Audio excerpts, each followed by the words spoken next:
Hi friends, ഞാൻ വീണ്ടും വന്നു. ഇത് ഒരു നോൺ വെജ് വിഭവത്തിൻ്റെ വീഡിയോ ആണ്. ചിക്കൻ ഉരുളക്കിഴങ്ങ് ഇട്ടത്, അതാണ് ഇന്നത്തെ കറിയുടെ പേര്.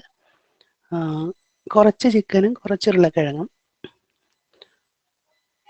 ഇതിന് ആവശ്യമുള്ള സാധനങ്ങൾ: ചിക്കൻ വേണം.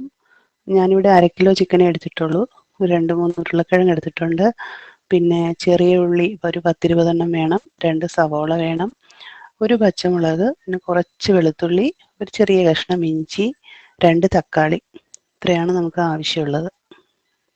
ഇനി പൊടികൾ ഏതൊക്കെയാണെന്ന് നോക്കാം.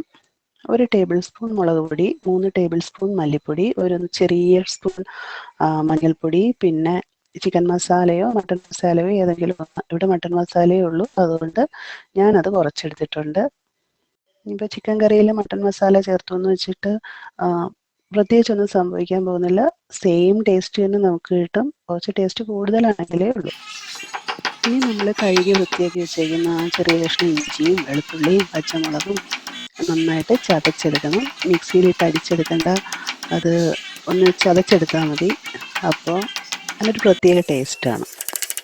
ഞാൻ ഈ കറി ഉണ്ടാക്കുന്നത് മൺചട്ടിയിലാണ്.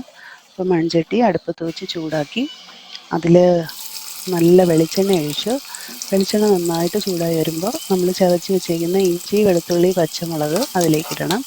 എന്നിട്ട് നന്നായിട്ട് ഇളക്കി കൊടുക്കണം. അതിൻ്റെ പച്ചമണം മാറുന്നത് വരെ നന്നായിട്ട് ഇളക്കണം. അപ്പോൾ അതിൻ്റെ പച്ചമണമൊക്കെ ഒന്ന് മാറി വരുമ്പോൾ നമുക്ക് ആ ചെറിയ ഉള്ളിയും സവോളയും കൂടി അതിലേക്ക് ചേർക്കാം. ഒന്ന് വഴറ്റി കുറച്ച് ഉപ്പും ഇട്ട് നന്നായിട്ട് വഴറ്റണം. അതൊന്ന് വാടി വരുമ്പോൾ ഈ എടുത്ത് വെച്ചേക്കുന്ന കറി മസാല പൊടികളെല്ലാം കൂടെ ഒരുമിച്ച് നമുക്കതിലേക്ക് ചേർക്കാം. എന്നിട്ട് നന്നായിട്ട് ഇളക്കുക. അതിനുശേഷം ഒരു 2 ഏലക്കായും ഒരു 2 ചെറിയ കഷ്ണം കറുവാപ്പട്ടയും ആ കറിയിലേക്കിട്ട് വീണ്ടും ഇളക്കി കൊടുക്കണം. അതിനുശേഷം നമുക്ക് തക്കാളി അതിലേക്കിടാം. തക്കാളി ഇട്ട് നന്നായിട്ട് വഴറ്റി ഒന്ന് വാടി വരുമ്പോൾ ചിക്കനും ഉരുളക്കിഴങ്ങും ഒരുമിച്ച് നമുക്കതിലേക്ക് ഇട്ട് കൊടുക്കാം. എന്നിട്ടത് നന്നായിട്ട് ഇളക്കി യോജിപ്പിക്കണം. ഒരു തുള്ളി വെള്ളം പോലും നമുക്കതിൽ ചേർക്കേണ്ട ആവശ്യമില്ല. ചിക്കൻ്റെയും ആ ഉരുളക്കിഴങ്ങിൻ്റെയും ഒക്കെ ഉള്ള വെള്ളത്തിൽ തന്നെ അത് വെന്ത് കിട്ടുന്നതായിരിക്കും. പിന്നെ ആവശ്യമുള്ള കറിവേപ്പിലയും കൂടെ ചേർത്തത് മൂടി വെച്ച് വേവിക്കണം. ഏകദേശം ഒരു 30 മിനിറ്റൊക്കെ ആകുമ്പോൾ അത് വെന്ത് കിട്ടുന്നതായിരിക്കും. നല്ല ടേസ്റ്റി ആയിട്ടുള്ളൊരു കറിയാണ്. പ്രത്യേകിച്ച് അപ്പത്തിൻ്റെ കൂടെയും ചോറിൻ്റെ കൂടെയൊക്കെ കഴിക്കാം. എല്ലാവരും ഒന്ന് ട്രൈ ചെയ്ത് നോക്കണേ. അപ്പോൾ വീണ്ടും കാണും വരെ ബൈ. Thank you.